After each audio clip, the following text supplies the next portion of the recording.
Hello everyone, ये इस ड्रामे की हिंदी एक्सप्लेनेशन का पार्ट 8 है। अगर आप लोगों को मेरी एक्सप्लेनेशन अच्छी लगी तो प्लीज़ मेरे चैनल को सब्सक्राइब कीजिएगा।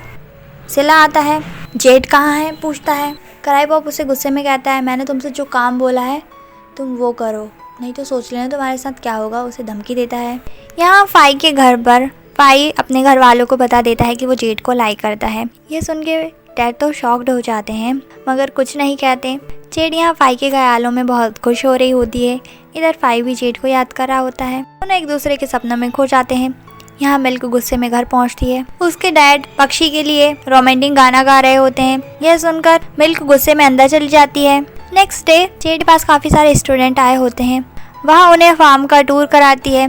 पीछे से फाई आता है। वो उसको ले जाकर कहती है, तुम हमारे फार्म में क्या कर रहे हो, किसी ने देख लिया तो? फाई कहता है, मैं तुम्हें मिस कर रहा था।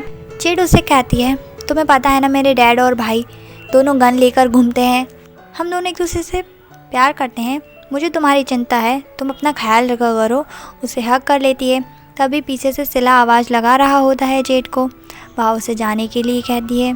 जेड सिला से कहती है, तुम मुझे क्यों ढूंढ रहे थे? सिला कहता है, मेले में चलने के लिए आज रात। मना कर रही होती है जेड। वहाँ से जाने लगती है। सिला दोनों चमचों से कहता है, जाओ ढूंढो उसे, आज तो उसे नहीं छोड़ूंगा। जेड लौट कर आकर पूछती है, किसकी बात कर रहे हो? सिला कहता है, एक वर्कर ने यहाँ फाई को देखा, उसी को ढूंढ रहा हूँ।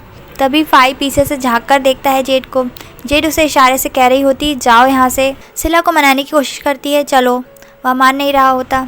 जेड उसके साथ मेले में जाने के लिए तैयार हो जाती है। यहाँ मिल्क नो को बताती है प्यू गे नहीं है। रोने लगती है। नो कहता है, क्या तुम लोगों की भी सब कुछ हो गया? मिल्क कहती है, नहीं, पर फिर भी बहुत कुछ हुआ। जोर जोर से रोने लगती है। नो वहाँ से जाने लगता है। मिल्क कहती है नो को रोकते हुए, प्लीज इस बारे में किसी को कुछ मत बताना, मुझे बहुत शर्म आ रही है। मैं फाई के पीछे कब से पड़ी हुई हूँ, लेकिन वो तो मेरी तरफ देखता भी नहीं। लेकिन प्यू को मेरे साथ इतना कुछ हो गया, यह कहकर रोने लगती है। नो कहता है, ठीक है, इस मैटर को यहीं खत्म करते हैं। जा रहा होता है। उसे प्यू अंदर आते हुए दिखाई देता है। जाकर बताता है मिल्क को। मिल्क कहती है, मैं क्या करूँ, मैं उससे नजरें नहीं मिला सकती हूँ। वहाँ छुप जाती है। प्यू कहकर नो से पूछता है, मिल्क कहाँ है? नो झूठ बोल देता है, वह तो शॉपिंग के लिए गई है। प्यू के जाने के बाद नो हैरानी से मिल्क को देखता है। मिल्क कहती है, ये जलने की बदबू कहाँ से आ रही है? उसके बाल जल गए थे। यहाँ फाई जल्दी जल्दी कर रहा होता है। दिन कहता है वो जेड से मिलने जाने के लिए जल्दी कर रहा है। डैड कहते हैं, तुम्हारी डेट है, मुझे बता देना कहाँ पर है, मैं तुम्हें फॉलो करूंगा गन लेकर, क्योंकि सिला और उसके डैड गन लेकर घूमते हैं झगड़े के लिए। फाई कहता है, मैं सबको प्रूव करके रहूंगा कि मैं जेड को लव करता हूँ और सब कुछ ठीक हो जाएगा। हमें मेले का सीन दिखाते हैं। यहाँ सिला कराई पॉप से मिलाने के लिए लाया था जेड को। यह सुनकर जेड को बहुत गुस्सा आता है सिला पर। वह वापस जाने की कहती है। सिला कहता है, डैड का ऑर्डर है, 2-3 घंटे के लिए घूम लोगी तो क्या हो जाएगा? उसे मजबूरी में जाना पड़ता है। यहाँ फाई भी मेले में पहुंच जाता है। जेड को ढूंढ रहा होता है। उसे जेड दिख जाती है।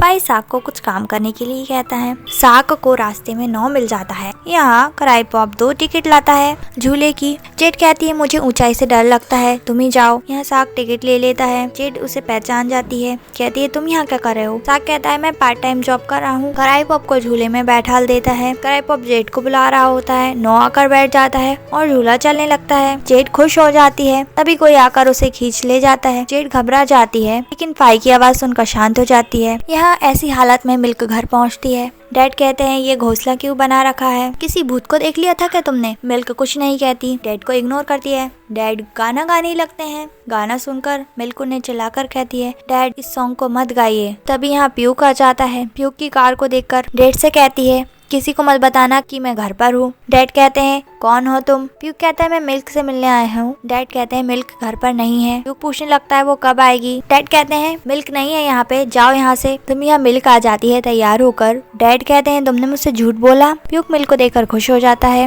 यहाँ जेड को एक डॉल बहुत पसंद आती है। वह फाई से कहती है, मुझे वो डॉल चाहिए है। फाई शूटिंग करके डॉल ले लेता है। जेड खुश हो जाती है। इसके बाद ये दोनों टेम्पल आते हैं, प्रेयर करते हैं। जैसे ही बाहर निकल रहे होते हैं, सिला और उसकी टीम आ जाती है। सिला कहता है, तुम दोनों दोस्त कब बन गए? फाई कहता है, मैं इसे जबरदस्ती यहाँ लाया था। सिला कहता है, चलो घर। जेड के पास आ रहा होता है। फाई कहता है, उसे हर्ट मत करना। जेड फाई से गुस्से में कहती है, जाओ यहाँ से। सिला जेड को ले जाता है। यहाँ ये दोनों बात कर रहे होते हैं। मिल्क कहती है, तुम इतने वेल मैनर्ड क्यों हो? तुम इस तरीके से बात करते हो, मुझे लगा कि तुम गे हो। यह सुनकर प्यू हंसने लगता है। कहता है, मैं गे नहीं हूँ। मिल्क कहती है, मुझे पता नहीं था। उसकी तारीफ भी करती है। अगर मैं किसी और लड़के को गे बुला देती तो वो बहुत गुस्सा करता। प्यू उसे बहुत प्यार से उसे समझाता है कोई बात नहीं। मिल्क प्यूक से इम्प्रेस होती दिखाई देती है क्योंकि वह इतना अंडरस्टैंडिंग है। प्यूक कहता है तुम्हारे और कोई डाउट तो नहीं है ना, क्या मैं कुछ पूछ सकता हूँ? तुम मेरे साथ जाने के लिए तैयार क्यों हुई थी? ये सुन के मिल्क शर्माने लगती है, अब वो क्या ही सच बताती।